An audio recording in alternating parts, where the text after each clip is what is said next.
Hello students, today's my topic is LC oscillations। तो LC oscillations क्या होते हैं इस वीडियो में हम ये डिस्कस करेंगे।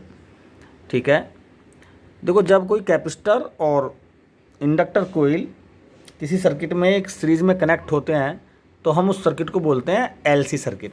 तो यहाँ पर हमारे पास ये एक LC सर्किट है और अगर ये कैपेसिटर फुल्ली चार्ज है अगर, और इस कंडीशन में ये इंडक्टर कोइल से कनेक्टेड है तो यहाँ पर हमें कुछ ऑसिलेशंस मिलते हैं इस चार्ज की वजह से। तो ये किस तरह से हमें प्राप्त होता है, ये इसकी मैकेनिज़्म क्या है, इस वीडियो में इसे हम डिस्कस करेंगे। ठीक है, तो स्टार्ट करते हैं। हमने मान लिया कि ये कैपेसिटर है C और इस पर ये चार्ज कैपेसिटर है। ठीक है, ये फुल्ली चार्ज है, इसका ये पॉजिटिव पोल है और ये नेगेटिव पोल। ये इंडक्टर कोइल है और हम ये जानते हैं कि जो कैपेसिटर होता है ये भी एनर्जी स्टोरेज डिवाइस होता है। ये अपने अंदर इलेक्ट्रिक एनर्जी को स्टोर कर लेता है, जिसका फॉर्मूला है U = ½ CV²। ठीक, और जो इंडक्टर कोइल है ये इलेक्ट्रिकल एनर्जी को मैग्नेटिक एनर्जी की फॉर्म में स्टोर करती है, जिसका फॉर्मूला है U = ½ LI0²। ठीक है, दोनों ही एनर्जी स्टोरेज डिवाइस हैं।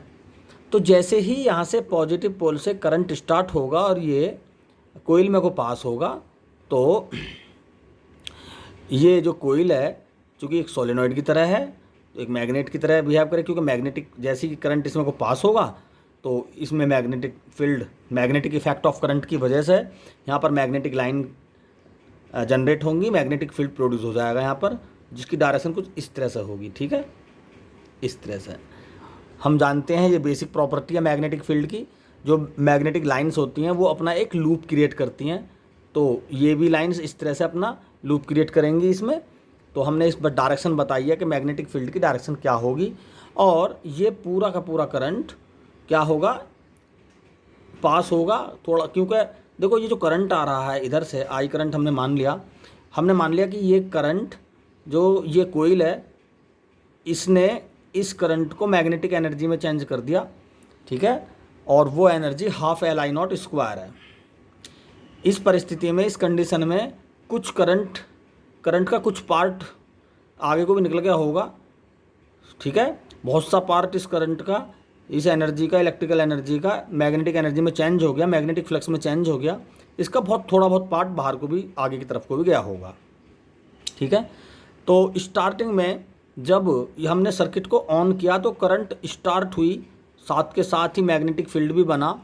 और अगर हम इलेक्ट्रिक करंट टाइम के साथ एक ग्राफ ड्रॉ करें तो जब हमने कैपेसिटर C से इसको कनेक्ट किया, इस सर्किट को ऑन किया, तो करंट स्टार्टिंग में जब ऑन होता है सर्किट तो अपनी वैल्यू को थोड़ा बढ़ाता है। ठीक है, ये इस तरह से अपनी वैल्यू को बढ़ा रहा है टाइम के रेस्पेक्ट में, लेकिन ये एक सैचुरेशन पर पहुंच जाएगा, ये लगातार नहीं बढ़ पाएगा, क्योंकि ये पॉइंट अपनी मैक्सिमम वैल्यू पर जाकर थोड़ी बहुत देर में ये क्या हो जाएगा, ये पॉइंट ही थोड़ा डिस्चार्ज हो जाएगा।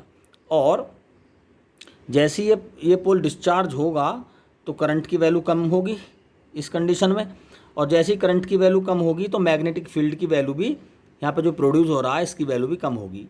यानी जो लूप थोड़े बड़े बन रहे थे वो थोड़े से छोटे बनेंगे, अब ये कंडीशन बन जाएगी। ठीक है, यानी इनिशियली तो मैग्नेटिक फील्ड ये था, और थोड़ी देर बाद जब ये डिस्चार्ज होने लगी प्लेट तो ये मैग्नेटिक फील्ड थोड़ा सा कम हो गया।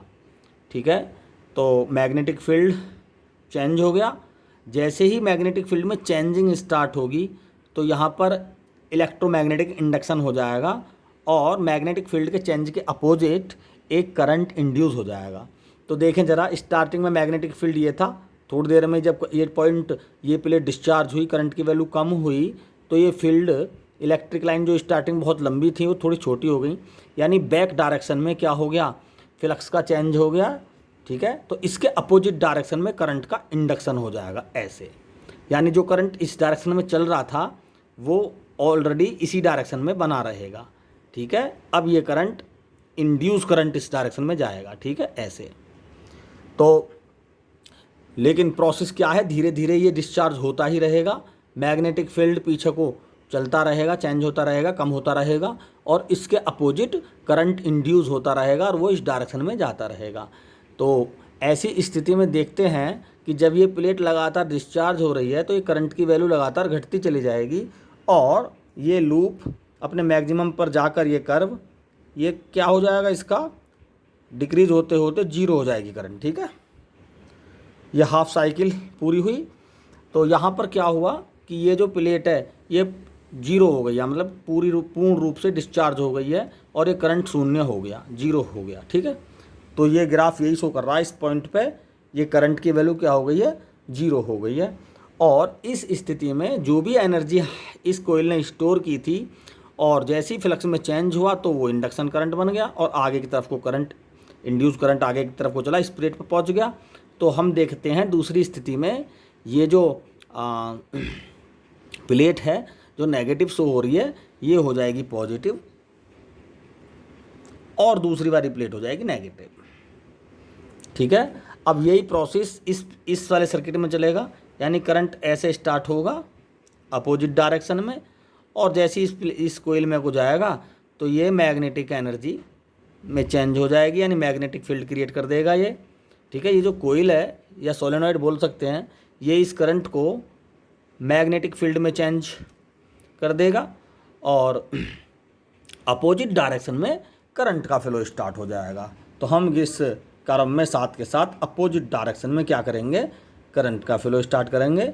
लेकिन करंट चूँकि अपोजिट डायरेक्शन में स्टार्ट हुआ है तो ये पर्टिकुलर टाइम में, बहुत छोटे टाइम में ये अपनी मैक्सिमम वैल्यू पर पहुंच जाएगा और ये थोड़ी देर में ही क्या होगा, ये प्लेट डिस्चार्ज होना स्टार्ट कर देगी और जब डिस्चार्ज होना स्टार्ट कर देगी तो इस करंट की वैल्यू लगातार घटेगी। तो ये घटना स्टार्ट हो गया इस तरीके से।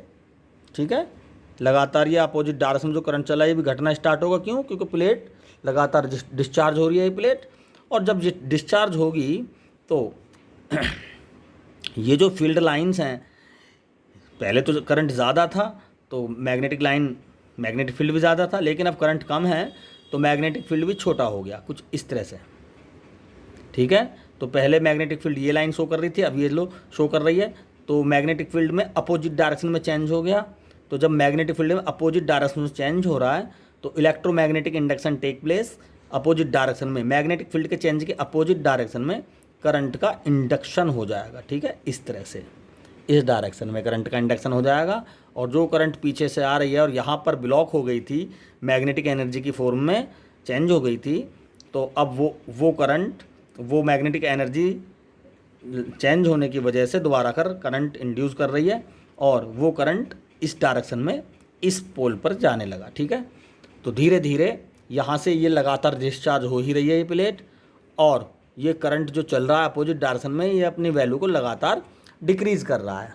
तो इस पोजीशन में ये कहाँ पहुँचेगा, एक कंडीशन में डिक्रीज़ करता हुआ यहाँ पहुँच जाएगा। ठीक है, तो इस तरह से जो हमारा पहला सर्किट है ये क्लॉकवाइज ऑसिलेशन था, इसमें डायरेक्शन करंट की क्लॉकवाइज थी जो इसमें ये शो कर रही है।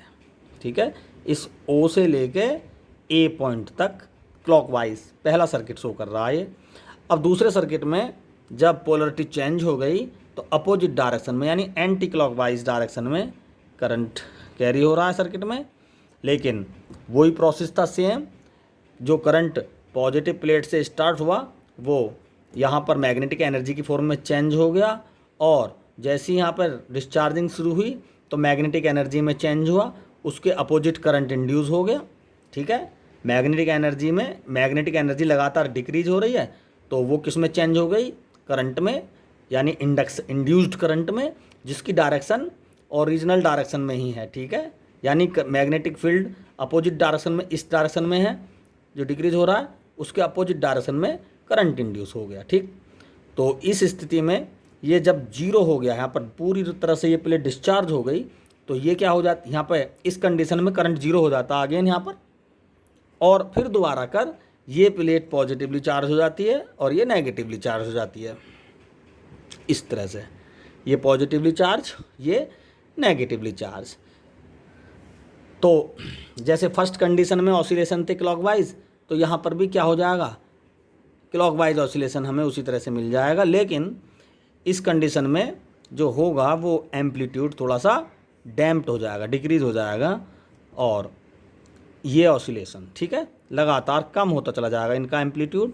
और फाइनली ये, अगर इस सर्किट में रेजिस्टेंस है तो फाइनली ये जो ऑसिलेशन है ये इनका एम्पलीट्यूड कम होता चला जाएगा और हमारा जो कैपेसिटर है वो डिस्चार्ज हो जाएगा फिर, क्योंकि बहुत सारा जो फ्लक्स है वो वेस्ट हो जाता है इस कंडीशन में। कुछ रेजिस्टेंस है और फ्लक्स लॉसेस भी होते हैं इसमें।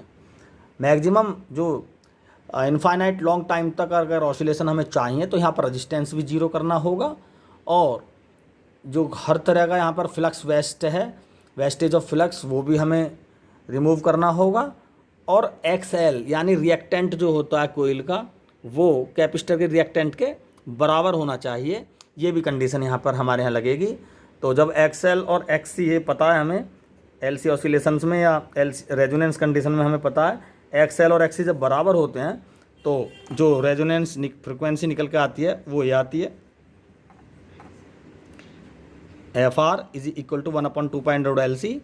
तो इस लेकिन ये कम मिलेगी रेजोनेंस जब एक्सएल और एक्ससी बराबर होंगे और किसी भी तरीके का वेस्टेज हमें यहाँ पर नहीं होगा, तब हमें इनफाइनाइट लॉन्ग टाइम तक ऑसिलेशन मिल सकते हैं। लेकिन ये ऐसा पॉसिबल नहीं है क्योंकि बहुत सारे वेस्टेज यहाँ पर मिलते हैं, फ्लक्स वेस्टेज होता है और रेजिस्टेंस भी होता है सर्किट्स में। तो इस तरह से एल और सी सर्किट में हम करंट की डायरेक्शन को बार बार, कैपेसिटर की प्लेट्स को की पोलरिटी चेंज होती है इसमें, और हमें बार बार ऑल्टरनेटिव डायरेक्शन में करंट मिलता है। पहली कंडीशन में ये क्लॉकवाइज था, दूसरी कंडीशन में एंटी क्लॉकवाइज था क्योंकि पोलरिटी चेंज हो गई थी, और तीसरी कंडीशन में फिर क्लॉकवाइज हो गया, जो इसके ऑसिलेशन इस ग्राफ में शो हो रहे हैं। तो हम आशा करते हैं कि एलसी ऑसिलेशन से बनी हुई ये वीडियो लेक्चर समझ में आ गया होगा। Thank you.